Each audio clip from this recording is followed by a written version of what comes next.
I think John made his mark. I mean, his freshman year, you know, football wore him out, you know, and he didn't have the freshman season he expected to have. But he didn't get down on himself, and his sophomore season was sensational. Me and him both had terrific seasons. I don't know. I think he was very intimidated, especially with the level of athletes once he got to college. But I think he actually loved it more than he did high school. Just different people, being with new people. I mean, he just jumped right in. I remember his first, the night of orientation over here in Lafayette. I came and met him up here, and we had dinner the night of that. And I mean, he met Carol that day, and we went to the mall, and we ran into Carol in the food court in the mall, and he was like, they were just buddies already. You know, introduced him as if it was his best friend forever, and just fit right in, jumped in with everybody, and I think I know he loved coming to college. He loved UL and just jumping into all the new people. The very first time I met him, I just found out I had a roommate, and I was walking back to my truck after football practice, and I walked by the equipment room, and they're fitting him for a helmet. And they fit you for a helmet, they just put the shell on, no face mask. So when I walk by, I look in and I wave at him. I say, "Hey, buddy, I'm Carol. I'm your roommate." And he looks at me, and when you got just that shell on, you look goofy enough as it is. But he was tall and skinny, and his hair was kind of sticking out of the front. And he was like, "Okay." And at first, he looked kind of doofy from about 50 yards away. So I was like, "That's nice. You know, I got a nice big goober for a roommate." But he wasn't what I was expecting anyway for a sprinter to look like him. Tall, skinny kid. I didn't think he could be much of a sprinter. But then I go back to the room, and I'm taking a nap, and he walks in and starts putting his stuff up, and I wake up. And at the time, I had just bought some brand new shoes, and I had them nice and polished and sitting in the corner, and I had my little structure hat and everything. And the room was still neat because I'd only been there 2 days. I hadn't had time to destroy it yet. So he said when he first walked in, he saw all my stuff all neat in a pile and all cleaned up, and he's like, "Oh God, this guy's gonna just be a dork." And when I saw him, I thought he was goofy. He saw me, he thought I was a dork. And then I woke up and we started talking, and I mean, we had 2 hours to kill between practice and dinner, and we sat there and we were just talking, and it worked out where 15 minutes after we met each other, we realized that we were gonna have a great time. I'm gonna tell you 2 stories. But we had a roommate once who was named Big Sean, because he was the biggest man I've ever met in my life. He was every inch of 6'5", and he was probably 415 pounds. And Big Sean loved John. I guess everybody kind of loved John, but Big Sean, some kind of way he and John hit it off when they first met. So Big Sean would live right next door to us, and he'd come hang out in our room. And we used to buy these drinks from Walmart called Mountain Lightning, which were about 99 cents for a 12-pack. And Big Sean would always come in and ask if he could have a drink. And he actually said, "Could I have a drink?" Because he said drink, that's what Sean said. But he'd come in and we'd walk in.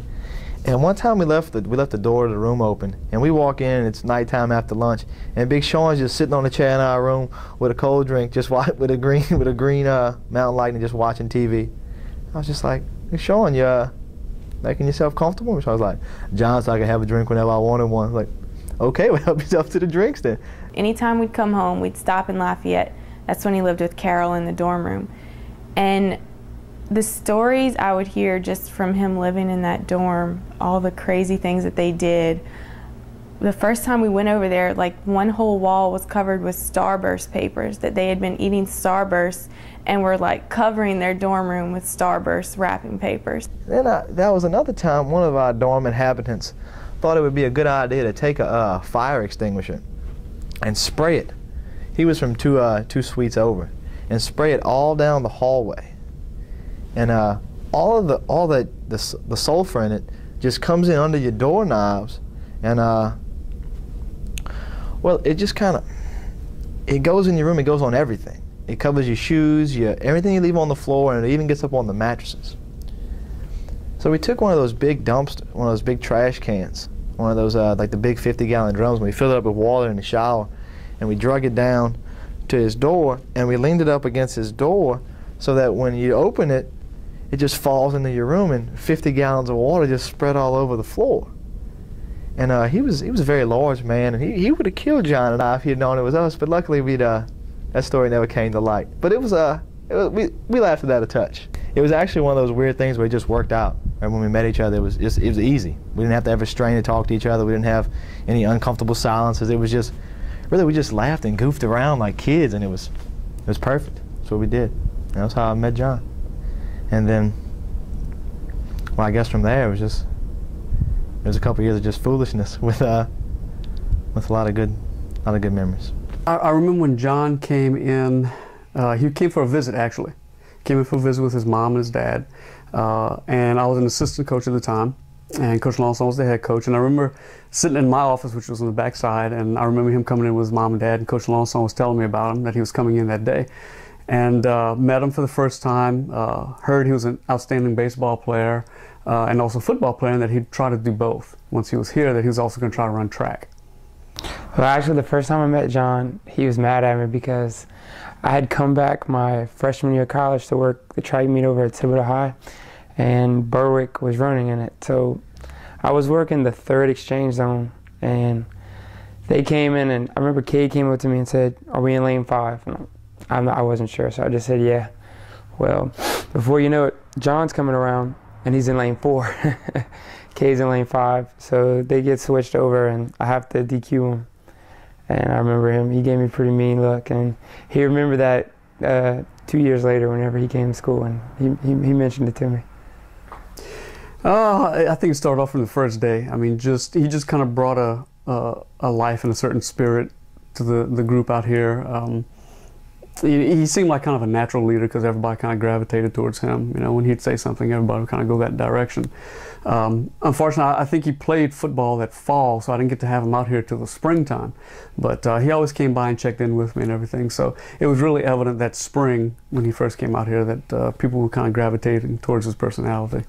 Well, I remember a lot of they were talking. You know, we have this fast guy, football player, track guy coming in, and he had run at the regional meet at UL the year I was there, my first year, and I had seen him run then, and so, I mean, I believed the hype. I knew he was a fast guy. I didn't know if he was going to be cocky or not, and the first time I met him, he seemed pretty down to earth. So, but I mean, still, you know, it was his first year, so we had to give him a hard time.